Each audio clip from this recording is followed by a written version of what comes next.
Hello, my name is Josh Atkinson, and you have once again stumbled upon my portrait painting YouTube channel where I sometimes paint roses. Um, Branding, whatever. Today we will be looking at a portrait, though. Well, actually, I'm not exactly sure. Is it a portrait when it's like head on, and then is it like a study of a head, an anatomy study, figure study, maybe? No. Um, when it's tilted in such a way that you can't exactly tell who it is. Um, I don't know. I don't know if we'll ever find out. But if you'd like to see how I made this painting, then just keep watching for the time lapse. So this is the source image, and here's our time lapse. So yeah, I wanted to do something that was, just a little variation on my usual theme of expressive and hopefully emotional portraiture. And I decided, well, I didn't decide, I saw um, this photo of some male model, and he had his head tilted back rather uh, hotly. He looked really hot, which was what I first noticed about him. And then I thought, oh, well, in addition to hot, maybe he would be, an artistically rich subject. There's a fine line between artistic appreciation and analysis and lusting after someone. And, well, I think one can inform the other. Art history is full of men who behaved badly. I shouldn't compare myself to them. Sounds like a guaranteed cancellation. Whatever. I don't know this male model. I don't know his name even, but I would be open to learning both. But anyway, the challenge here uh, is foreshortening. I I'm I'm not like formally trained, so I'm pretty sure I'm using that term correctly, but it basically just means when something how to put this into words. When something's sort of like aimed at the viewer in a painting, then it becomes shortened, and so you have to take into account the perspective of it, the same way that you have to deal with perspective, in a landscape. Um, but obviously, there's a much less distance between someone's chin and their hair than there is between, you know, the furthest mountain on a mountain range or something.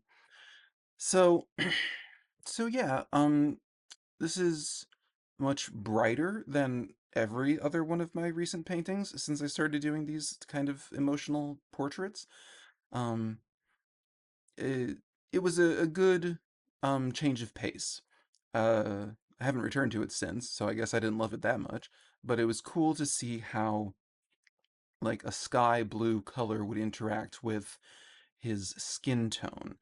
It's all about seeing, like, no matter what you paint, any surface is somewhat informed by its surroundings. And so here I'm painting a human head, um, and he's got some greenish aqua tones in his skin as a result of the sky. Well, it's probably a result of some uh, like what do you call it? Like a bounce light filter kind of thing that photographers' assistants are using off to the side. Who knows? I haven't been on many male model photo shoots. I'm very sad to say, but I would imagine that's what it's like.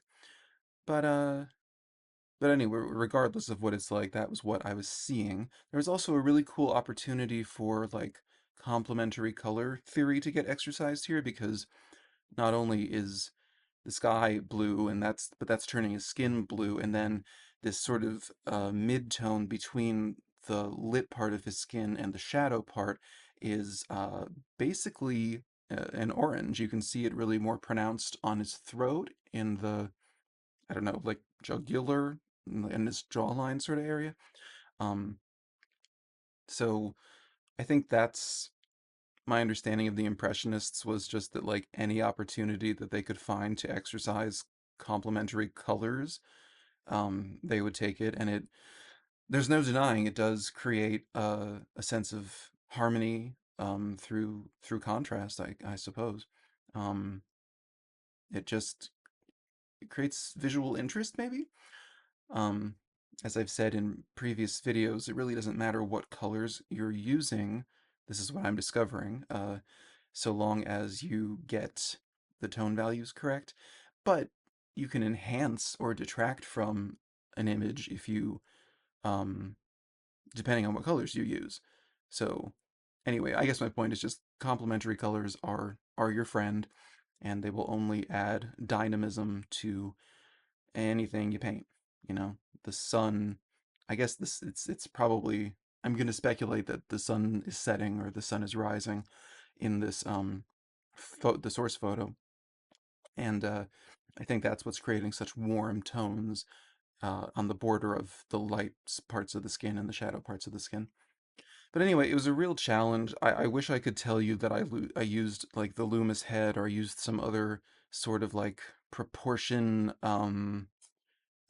elucidating device or education or whatever, but like I said, I'm not formally trained.